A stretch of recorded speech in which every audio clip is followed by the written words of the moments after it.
Hi, this is Dr. Toni Alvarado, and you are in for a special treat this week on the Harmonize Your Life Conversations on Self Care for Women of Color podcast. We'll be right back with our special guest for this week.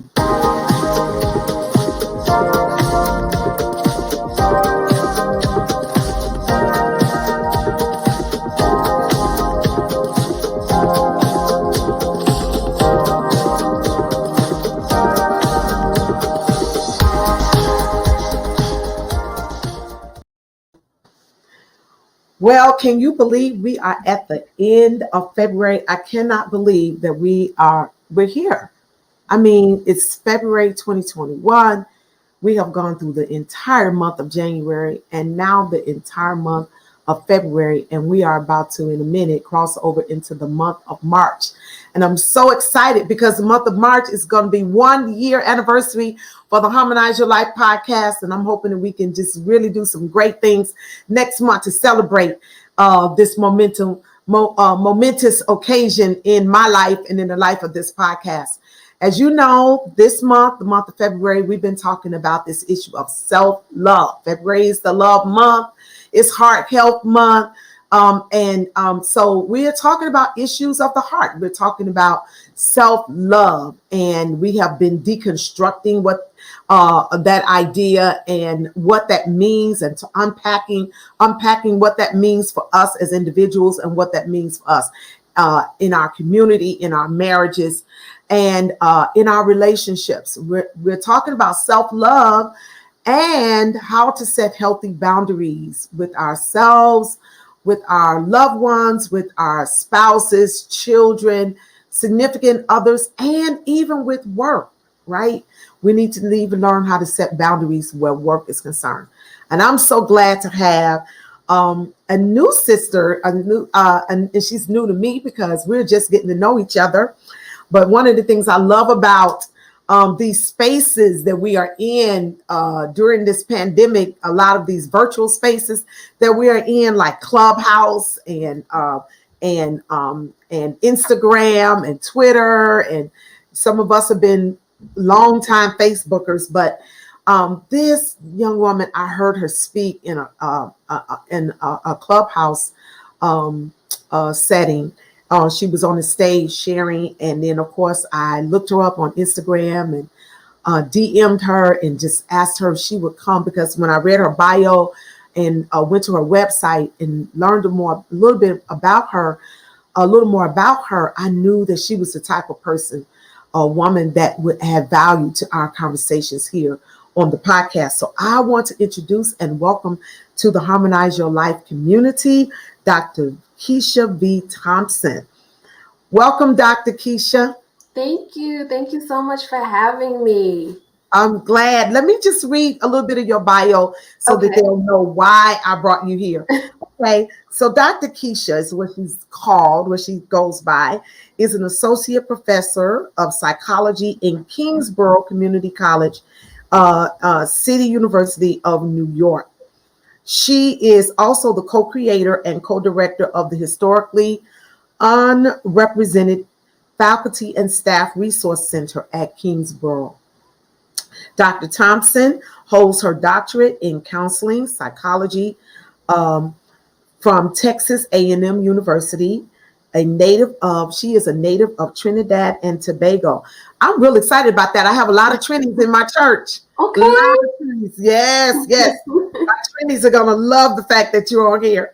Okay, so Dr. Thompson grew up in Brooklyn, New York, and she completed her bachelor's degree in business communication at Baruch College, CUNY, and her master's degree in school counseling at Hunter College, CUNY. Her clinical experience includes college counseling, community, mental health, the federal prison system, the VA medical center, and various K through 12 school settings. Her professional interest includes diversity issues in higher education, themes of psychosocial development, mental health in Black youth and women, and as a first-generation immigrant and college graduate It is important to Dr. Thompson that her work addresses issues of cultural diversity. As such, fostering diversity is the focus of her scholarship, teaching, and service to her community. And in the classroom, she operates from a socio-political framework, which allows her to address issues of culture, health, and social justice as they relate to individuals and institutions. Dr. Thompson's research agenda is centered around Blackness in the African diaspora, and Dr. Thompson enjoys spending time in the classroom and community, empowering individuals through expanding their knowledge base and encouraging them to be change agents in society. There, all along, the women of Trinidad and Tobago, 1970, Black Power, is her first film project. I can't wait to go. I'm going to go look that up. Is that available? I'm still trying to find a home for it. Okay. Yeah. All right. We got to find a home for this because this sounds excellent. Okay. So Dr. Thompson also hosts 2 podcasts, Misadventures of an Inspired Woman, which highlights personal goals and achievement in women, and Black and Saved, aimed at fostering community at the intersection of Blackness and Christianity.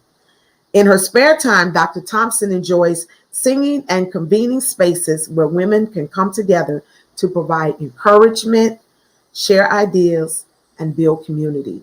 You're my long lost sister, Dr. Keisha. I told you that before we started recording. Oh my God. Y'all welcome Dr. Keisha to the Harmonize Your Life podcast community. Welcome, Dr. Keisha, one more time. Welcome. Thank you. Thank you. Thank you. It's so hard to sit through like hearing about yourself. Well, honey, you are a bad chick. You're a bad chick. I'm so glad that we connected. Thank you for accepting my invitation, us not knowing each other prior to. I have to say most of my guests are colleagues that I've known over the years or have been introduced by persons who were friends of colleagues. And so for me to reach out to you, kind of cold call, meeting you on or hearing you on Clubhouse, and then sending you a message via DMing you on Instagram, and then sending you an email, and you so graciously worked your schedule out to be able to come on this. Come on here. I so appreciate that, and I appreciate the koinonia and the fellowship that I sense between us, the genuine connection that I'm sensing between us. So listen, let's get into this conversation about self-care, about self-love, about setting healthy boundaries. You have a psychology background. And I just want to, I went on your website and I see some of the things that you're doing, your blogging, and some of the messages that you have for women, particularly women of color, as it relates to self-care and self-love and setting healthy boundaries. Yeah. I mean, I think it's an interesting thing. I 2 things I say about self-care. One, self-care should never be an event. It should be a lifestyle. Yes. Because then we fall into this dangerous trap of like pushing ourselves to our limits, and then when I get to this spa day, or when I get to this vacation, or when I get to this one day when I'll do nothing. And it really needs to be something that we weave throughout our day. Most people will say, well, I don't have time for that. Well, how do you wake up in the morning? What are the words that you say to God and to yourself in the morning when you start your day? What are you putting into your body? What are you putting into, you talk about the eye gate and the ear gate and all these things. Like, what are you doing? So being intentional about those things. The other thing that I say about self-care is that, particularly for Black women, self-care is an act of resistance. The narrative for Black women is that we are unhealthy, we are quote unquote strong, which results in us having higher levels of stress and stress-related illnesses. Mm-hmm, mm-hmm. And so the narrative is that we are not well and we do not survive. We are not healthy. And so the narrative is, I want to slow you down for a second because you're dropping, as they say in Clubhouse, some gems on here. The narrative for Black women is that we are not healthy. Mm-hmm. Mm-hmm. We are stressed out, which is oftentimes cloaked in that term, Uh-huh. strong Black woman, Mm-hmm. because we Mm-hmm. bear anything and everything, and we may Mm-hmm. bend, but we don't break, and all these other things, right? And that we don't survive. We don't Wow. survive relationships. We don't survive physically. We don't survive mentally. We don't survive in the workplace. We don't thrive. If we are surviving, we don't even cross into the threshold of thriving, right? And so, as an act of resistance to push back against that narrative that is placed on us by the greater society, it is imperative that we take care of ourselves. Wow. You are singing my song. I'm telling you, when we talked prior to the recording and I was sharing with you my journey into self-care. And I said to you, when I read your bio and when I went on your website and looked, I said, this girl is like my long lost sister. You are singing my song. This is right where I live and breathe. One of the things I share with the women who are part of the Harmonize Your Life network, I have a network of women who that I meet with once a month, and it's open to any woman that want to join our network. We have a self-care network, and because I believe that God has called me to start a self-care movement for women of color, and a safe space for us to be able to talk about these issues and unpack these issues and help one another be healthy, spirit, soul, and body. And one of the things I often say is we are changing the narrative for women of color. So when you said the narrative is that we are not healthy and we are stressed out, that where did that come from? How did we get this narrative? I mean, I think a big part of it is just like the reality for a lot of us is that, yeah, in fact, we are not healthy. But where does that come from? It comes from us having a history of taking care of everyone but ourselves, right? And we can take it back to slavery, right? And then we can take it back to our own families, and we can take it into our jobs. Like, how many people at your job, people look at Black women, because Black women have had, so there are these main stereotypes to Black women, and one of those is the mammy stereotype, right? She's just gonna come in there and take care of everybody. So you're on a job, you're doing your job just like everybody else, but there's this expectation that you're gonna make sure that everybody's okay. That on top of doing your job, you're taking care of everybody in the workplace, right? Be that by you providing foodstuffs, or you even just people constantly coming in and out of your office to talk to you, to ask you questions, to pick your brain.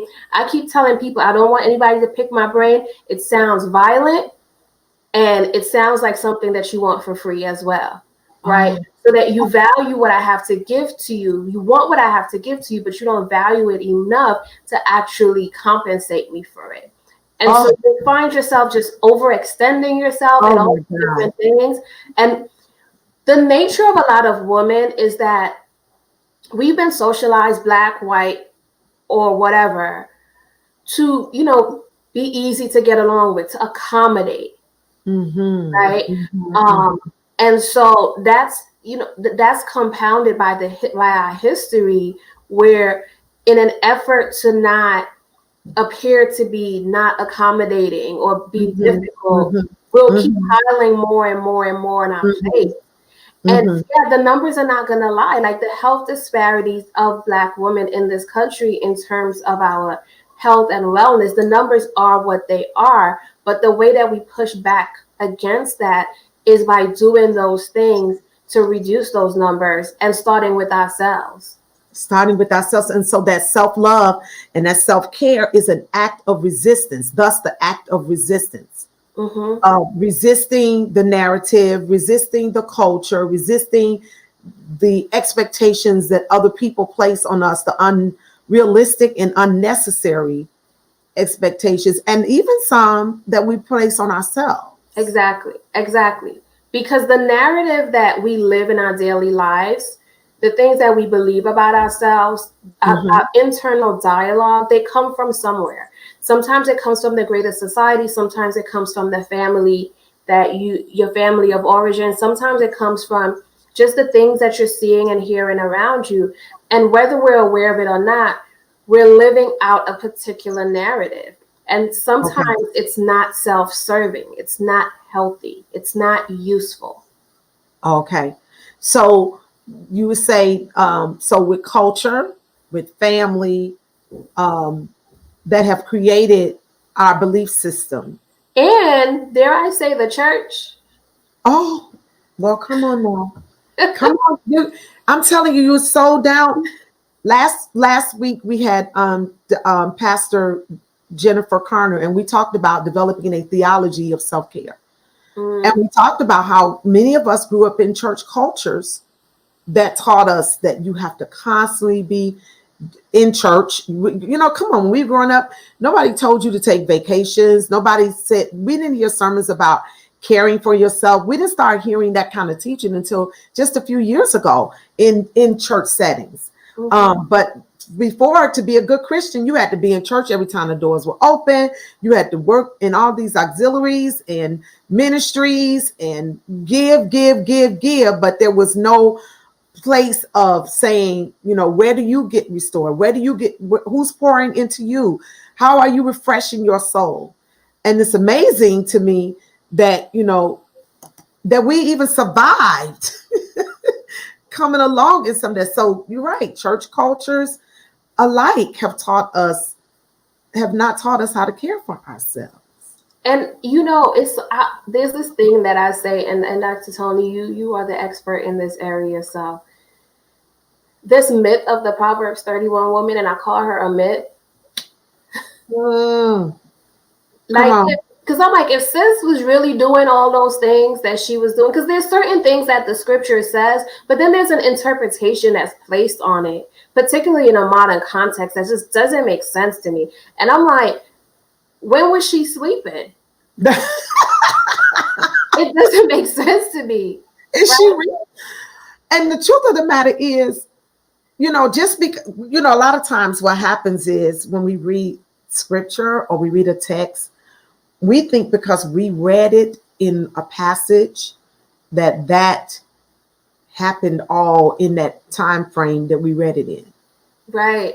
But she could have been doing all those things, but I guarantee you she wasn't doing it all on the same day, in the same month, in the same season. And so, and she had help. The Bible says she had maidservants. Listen, she all these people out here doing it by herself. All these people striving out here to be Proverbs 31 women. And then the thing that gets me is when they're trying to be Proverbs 31 women to men that they are not in right relationship with. That's the best way I can say it, right? This is not your husband. This is somebody that you might have went out with twice. Like, stop it. You can't be waking up early in the morning so he could call you blessed. Like, stop, right? He is not Boaz. You are not Ruth. You are not Esther. You are you. Wow. And the thing is, and like, okay, we can go back to the Proverbs 31 woman. When we look at her, it says that she gave portions to her maid servants. So that means she had other people helping her. And one of the narratives that we have to change for women of color is our ability to ask for help. Oh, yeah. I believe in outsourcing. Okay. So say more about that. I outsource my laundry. Thank you. Mm-hmm. Okay. Because the time that it would take me, you know, I live in New York City. Things are set up a little different here. It's not necessarily in the unit with me, right? Okay. And the time that it would take me to go do this laundry. Okay. And the effort, I'm like, I could do so much in that time span. Mm-hmm. I much rather be productive, working on something, or maybe just doing absolutely nothing. Yeah. And have somebody take care of that. And it's a wonderful thing because the clothes come back folded. And that's the word for me. That's the worst part of laundry. Okay, everything is folded. They're in the right, little categories together. And with the new service that I have now, they'll even come get it from your house. I don't even have to go drop it off. Okay, so outsourcing. That reminds me, Dr. Keisha, when I was working on my doctorate in ministry. I was in a DMIN program, and I was stressing myself out trying to maintain my house, keep my house, because I'm everybody knows I like clean. I like my house clean. And, so I wanted to make sure that, I kept my floors clean. I had 3 children. We have 3 young adults now, but they were small children then. And I remember I was going through that season, and I was so stressed out because I was in school and I'm trying to maintain my house. And I'm just literally stressed out trying to do it all. And I was coaching. I had a coach, a life coach, and she said, who can help you with that? She just asked that question. And I said, well, maybe I could have somebody, come in and help me clean. And she was like, well, can you afford to do that? It wasn't that I couldn't afford it, but I had this mindset that I was supposed to, because it's my duty as a wife, it's my duty as a mother to make sure. And so, but when I got freed up, I hired me a Hispanic girl to come and clean my house, and she cleans my house so wonderfully. Now I've had a couple of since that time. I've had a few different ones clean for me. But here's the thing: it freed me up. And you know what else? I realized I was not only was it helping me, but it was helping them because I was stimulating their economy. Listen, you out here doing the Lord's work. So I believe in outsourcing. If there's something that you can, and sometimes, you probably, if you can't afford it, you can't afford it. Mm-hmm, but sometimes really sit and think about the time investment. Like sometimes folks think about the money, but think about the time investment and that you can't get back. You can't get back what that wear and tear ultimately means for your body as well as for your mental health. It might be worth it to maybe, look at your other subscription services or little things that you're doing and cut those back and invest in this because it's an investment in you. Yeah. Yeah. And that's the way I look at self-care in general with the things that I need to do to pour into me. I look at it as an investment in myself. And I just said to someone this week, your health is your greatest asset. You are your greatest asset. It doesn't matter if you have all this wonderful purpose and gifts and callings and degrees and even opportunities. But if you're sick or broke down or mentally you can't, your capacity is not there, or emotionally you're distraught, if you're too stressed out, what good is it?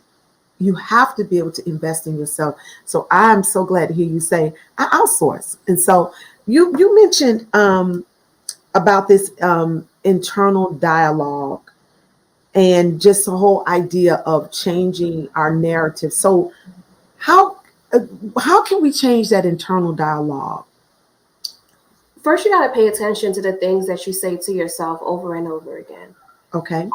Up until a couple months ago, there was one thing that I kept saying, and part of where I was able to change this was with therapy, right? I would always say, and it always came after a sigh, right? One day I'm gonna get my life together. And it sounded so ridiculous to other people when they heard me say that, because you read my bio. It's like, what do you mean? But it's like, on paper. Well, sometimes, I'm late in getting my groceries, or I forget to eat, or I really, my office space has gotten so messy and I can't function in mess. And, those commercials where like the person wakes up and they wake up with, everything is in place. They're perfect. There's always like a subtle wind blowing behind them because their hair is blowing in the wind. And they wake up and they're refreshed and everything is sunny and bright. And they go for like a 5-mile jog and they come back and they're feeling great. And they just attack their things for the day and they're great and everything's great. And they eat all this delicious food and they have all these amazing relationships. But every day can't be like that, right? And so it's one, identify what is that thing that you keep saying to yourself over and over again. And Okay. then 2, recognizing how irrational it actually might be. Okay. So number 1, paying attention to what we're saying. What are you saying to yourself over and over again, especially in those moments when you're not feeling your best and you feel frustrated? Wow. So that sentence, I've removed it. I've stopped saying that, right? And what I've started doing is also extending grace to myself, that I don't always have to have it together. I can have days where I don't figure it out, where I don't get everything done, and where I just don't. So I can also have days where I do absolutely nothing, right? Or that's especially self-grace. especially in this time where we're living in such a high stress time with the pandemic and everything, it's taking a lot of our emotional resources to just get up every day and survive. And so if all you're doing with your life right now, there were all these narratives coming out at the beginning of the pandemic. If you don't start that business now, if you don't start that podcast now, if you don't do this now, you'll never do it. Guess what? You also could do absolutely nothing during this time, because all of your resources can be spent on you just making sure that you're okay, making sure that you're getting up and getting through the day. I live in New York City. For a lot of people that still had to go to work, it was about going out there every day, not knowing what was waiting for you, being careful when you get on the trains and the buses and interacting with the public, and coming back home and homeschooling your kids and doing all these things. Or if you were working from home, transforming your home into a space that you can work from. Like all of these things that you didn't have to do in your day-to-day, everyday life. And so if all of your energy goes into that, that is okay. Like that is okay. Wow. It's okay. Yeah.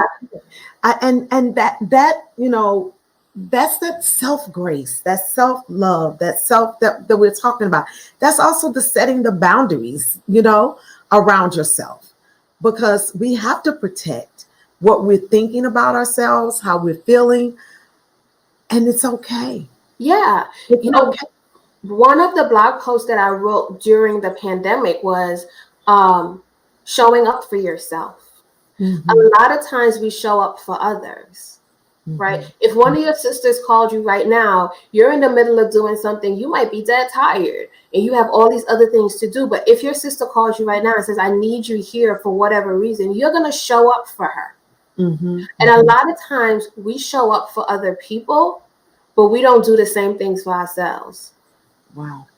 You won't show up for yourself. You won't be present for yourself and enjoy what you're doing in this moment. You won't do the things like I have a friend, a really good friend, that whenever I have events, or sometimes I do travel for work to do conferences or just to do my own research or whatever, and she just loves to travel with me. She says, I'm your assistant. Nobody else is your assistant. Right? Because a lot of times I get to do some cool things and go to some cool places, and people are like, do you need an assistant? And she'll be like, no, she already has one. Right? And so she'll show up and she'll be like, okay, Keisha, what are you wearing? She'll iron for me. Okay. She'll take my phone at events and she'll take pictures and she'll take video. She'll make sure that I have everything that I need. Right? And so are we doing those same things for ourselves? Wow. And so can you just in some practical ways share with the women that are listening some ways that they can show up for themselves? The first thing is you need to engage in some positive self-talk. Okay. A lot of times, like I noticed, like sometimes I'll practice doing affirmations with people and they will say, well, I'm not doing this. And although things are bad, those are not affirmations. Okay. If there's a negative piece in it, don't say it. Okay. Right. So earlier today, I was hustling to get back. I started an interview with a friend of mine and I was like, I don't like these earrings I got on. I need to change my earrings. And so I felt bad that she was waiting. But that was one thing that I was like, I'm not feeling this. Right. So that's one thing. I'm not feeling this. It won't brighten me. I felt like the color was bringing me down. I was like, I need to change these earrings, right? So I ran, but then I started feeling bad that she was waiting for me, and I'm like fumbling. And one sentence that pops into me a lot, that sometimes we say it jokingly, but again, recognizing that it's not the best thing to say, it's like, oh man, life is hard. Okay. You know, sometimes when you're tired and you're like, life is hard. And that means, what that means, I know I have a friend that says this too, it means that she's too tired to cook, so more than likely she's going to order out.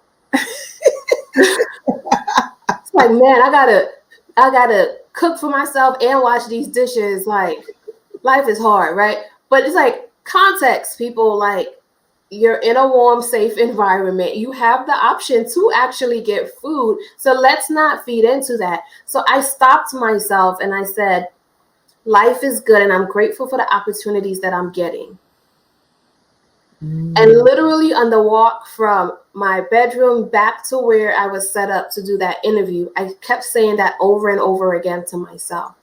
Okay. So it's identifying what is that thing that you say to yourself that is not serving you, identifying what's irrational about it, and then speaking back to it. So identifying that thing that you're saying, identifying what's irrational about it, and then speaking to that thing, speaking something positive. Speaking something positive back to it. You know, if you're a believer, you have the word, right? Like there's so many, like I recommend for every, you know, Bible believing person, Christ believing person, you have favorite scriptures. Yeah. You know, there are scriptures in the word that are better than any affirmation that anybody could come up with. Write it down somewhere, print it out somewhere, you know, have it someplace where you can always draw your eyes to and sort of like ground yourself back within it, so that it becomes a regular part of your dialogue, right? The other way that you show up for yourself is by taking care of this body, this vessel that has been entrusted to you, right? What are you putting into it? Are you getting enough rest? Wow. Are you beautifying it in some way? And you know, that can be controversial for some people because it's like, well, show up as your natural self or whatever. But I'll tell you what, Dr. Toni, if I don't have on a stitch of makeup, I have on lipstick. I hear you. I hear what you're saying. It brightens me. It brightens you. It lifts you. It lifts your spirit. Yeah. Yeah, I hear you. And you know, and that's, I think that comes with knowing yourself at a deep place. And I don't mean on a surface place, but I mean knowing what you need. Yeah. Knowing what I need. And if you find that you haven't got into that deep place, look at the surface. Look at yourself. Like one thing that I often used to do when I would work with women in therapy was that we use mirrors to get ready, but we don't use mirrors to really look at ourselves. If you ask someone, or if you even try to look in a mirror for an extended period of time, it can be very uncomfortable. Because a lot of times the first things we'll notice are some of the things we don't like. But I would encourage you to look for the things that you like. Look for those things that are just like, wow, really nice about you. And you know, sometimes you know, people make fun of young people. Use mirrors. Can I just say this? You just helped me. I just got a revelation when you said that. Yeah. Because we actually use mirrors to find, we look for things that are out of place when we look for mirrors. Like we look in a mirror to see, where do I need to fix myself? What do I need to fix about my hair? What do I need to fix about my makeup? What do I need to fix about, you know, my dress? You know, so we look in the mirror, but we're looking for what's wrong. So when you said, oh my God, that just freed me. When you said, look for what you like about yourself, that will change the way I look at, I'm going to change the way I look in the mirror from now on. That just changed the way I'll look at mirrors from now on. Thank you. Yeah, you know, people make fun of young people because they're always taking these selfies. But I admire that. Because when they find the light, and I have younger nieces, so they, you know, they're all about the light. And I have my friends laugh at me. I'm like, oh, girl, I found some good light.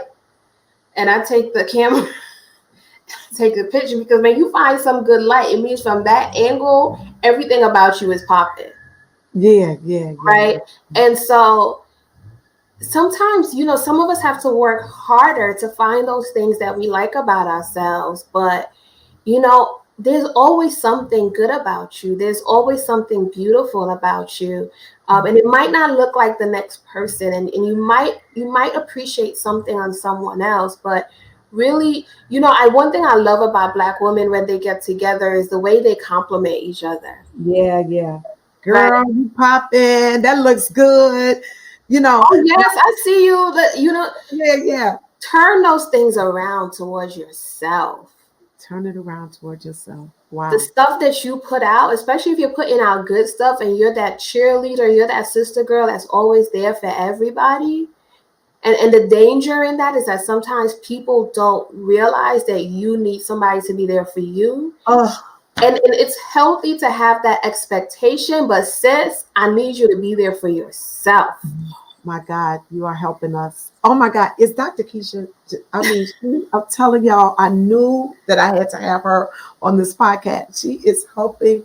She's helping me. She's helping us. I'm telling you, we are changing the narrative for women of color in the Harmonize Your Life community, our self-care network, this podcast. We're changing it. We are going to change, and it's going to take women like yourself, me, and all of us in all of our domains. You're in psychology, you're in education, I'm in ministry, theology, church, in education as well.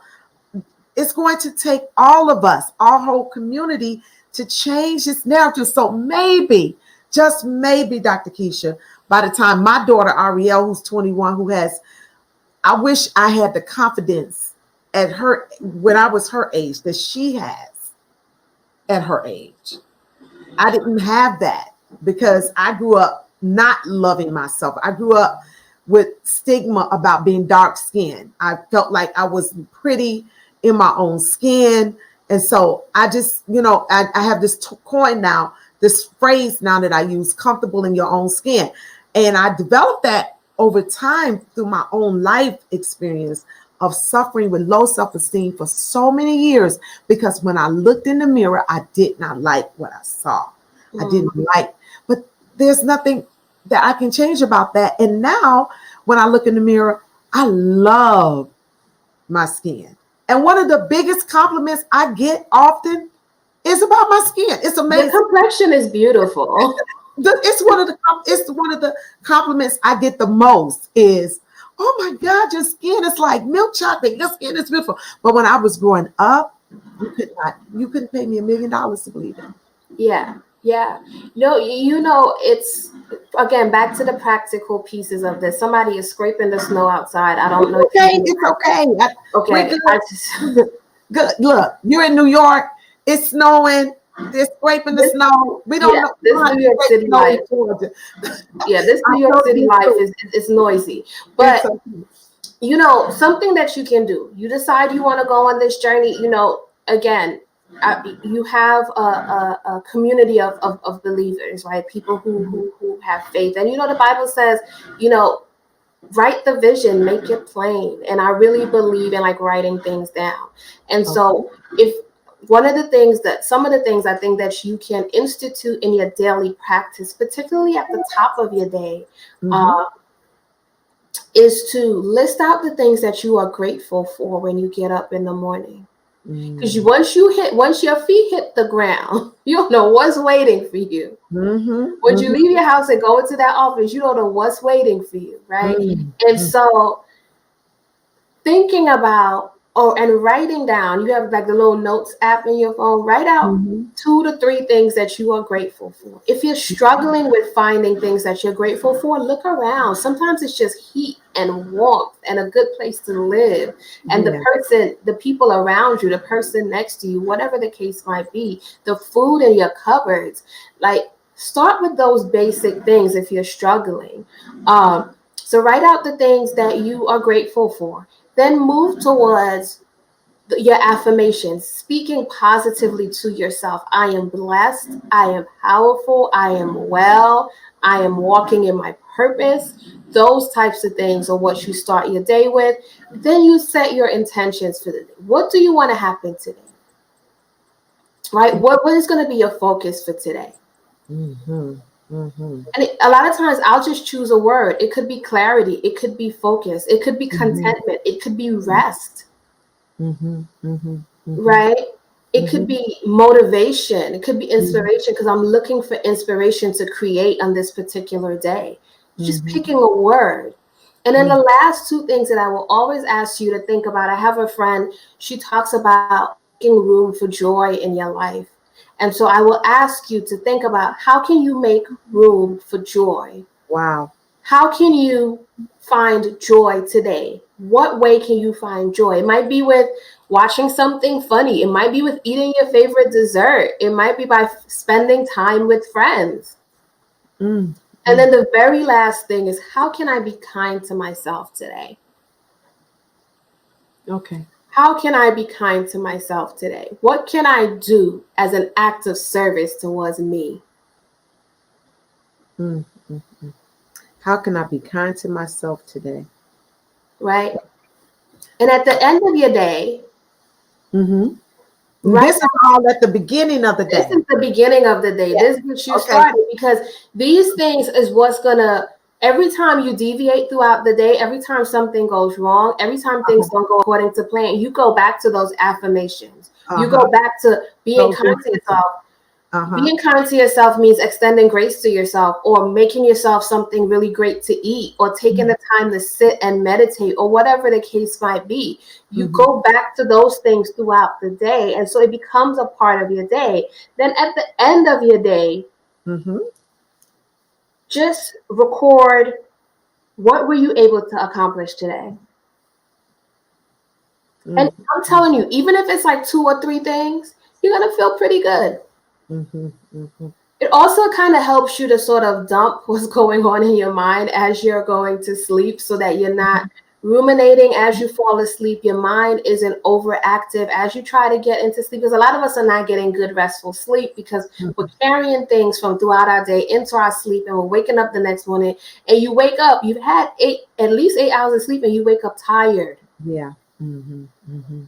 Right? And so those are just like some practical things. And even if you just pick one of those things to try to practice as you get into a regular practice of self-care, it's an improvement versus doing absolutely nothing. Oh my goodness. Dr. Keisha, you have just helped us so wonderfully today. I'm going to have to bring you to the to my self-care retreat. I got to bring you to the retreat. I have to bring you to tea time with us. We do tea time once a month with the women in the network, and we could just come in and just do a session. We'll pay you to come in and do a session with us to just walk us through these steps in our tea time session. So what I'll get with you and get on your calendar to have you come back and do just a practical session with the women that are part of the network. I'm telling you, this is so good. Now, I want people to know how they can get in touch with you. You have blessed us so, and our time is coming to an end in a few minutes. And I just want to encourage the women that are listening, and those that are even men that are listening to this podcast, to be able to follow you and to maybe bring you to their events, hire you to do a session or speak at an event as it relates to these topics, and certainly with your background in diversity training and those kind of things in psychology and education. And so I do want people to be able to find you. So I want you all to know her name is Dr. Keisha V. Thompson, and I'm putting your podcast up here, Misadventures of an Inspired Woman and Black and Saved. You have 2 different podcasts? Yeah, so Misadventures of an Inspired Woman is a solo podcast that I do by myself, where I interview women who talk about their ups and downs and how they got to where they're at today. We're in the second season that's rolling out. And then Black and Saved, I do it with a friend of mine in Texas, where we tackle some of the issues of the church, particularly in, what's been happening in our political climate and, things that happen in church that are not okay. Okay. And I know that you're probably following this PBS docuseries. I saw it came on, and so one of the things we talk about in Black and Saved is being involved in the political process. Yeah. And so I know the one night that it came on, there was a town hall. There's a mayoral election coming up in New York City, so there was a town hall that I needed to be involved with that night. You can go back and look it up. It's good with Henry Louis Gates. It's good. So yeah, so definitely want to check it out. You'll find it interesting. There's some different I'll say, there's some things that I enjoyed about it, and there were some things I kind of took a little issue with, but you watch it and you'll be able to, eat the meat and spit out the bones. I got you. That it was good. It was good overall. It was good. So, so your podcast, they can follow you there. Her website here. I'm going to say your website for those that are not watching us on YouTube.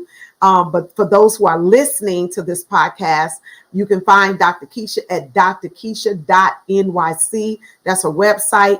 You can follow her on Facebook at Dr. DOCTOR Keisha, KEISHA, Dr. Keisha. You can find her there on IG. You can follow her at Dr_Keisha, at Dr_Keisha.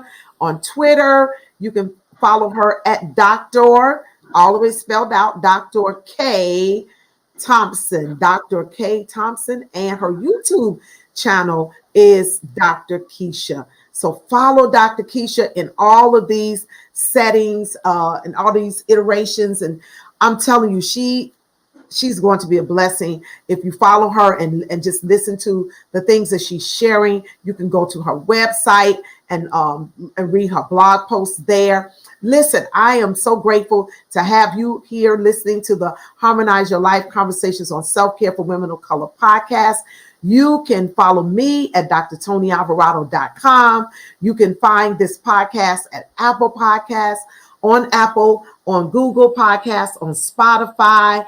You can also watch the podcast and share it on YouTube at Dr. Toni G. Alvarado. Go to my YouTube channel, subscribe to my channel so that you can, we upload new episodes every Monday to the podcast, and you will be able to get notified when there's a notification. If you go to Anchor or Spotify or Apple and download the app on your phone, you'll get notifications when we have dropped a new episode of the podcast.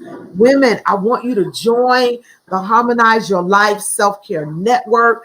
You heard her say that we need to change the narrative, and we're doing that in our network. We are changing the narrative for women of color. We are a group of women who are about self-care, and we are not only concerned about self-care for ourselves, but we're concerned about self-care for our sisters, for one another.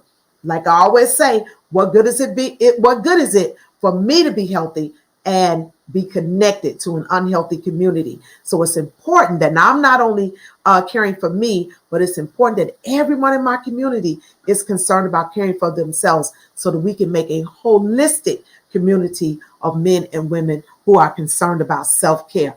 Dr. Keisha, I want you to give us some parting words as we prepare to go out on today. So if you'll just share one last thing with us, and then we're going to go. One thing that I like about the name of your podcast and your network is the whole idea of harmony and harmonizing. And harmonizing means that there are all these different sounds and there are all these different parts that are working together. And so we are definitely complicated people that have all these different sounds and all these different parts. And the whole point of life is to figure out a way to make it make sense and to make it sound good and feel good. And so that's what everything that we do needs to be about. Harmony. Yes. Harmony. That's why I chose that word, because it's about making it all fit and making it all work together.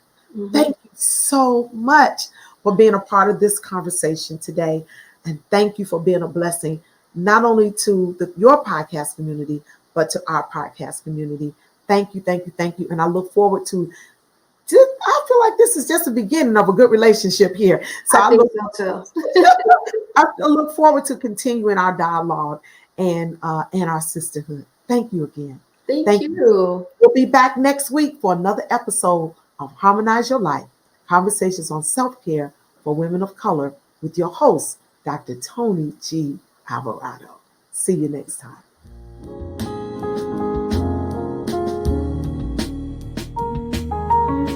Hi, this is Dr. Toni Alvarado. I am so delighted about bringing the Harmonize Your Life podcast to you. Would you do me a favor? If you are enjoying this podcast, would you email me at hello@drtonialvarado.com? I want to hear from you. I want your feedback. I want to know if there are any other topics that you are interested in as it relates to wellness, self-care, nutrition, or just overall bringing harmony into your life. Email me, contact me at hello@drtonialvarado.com.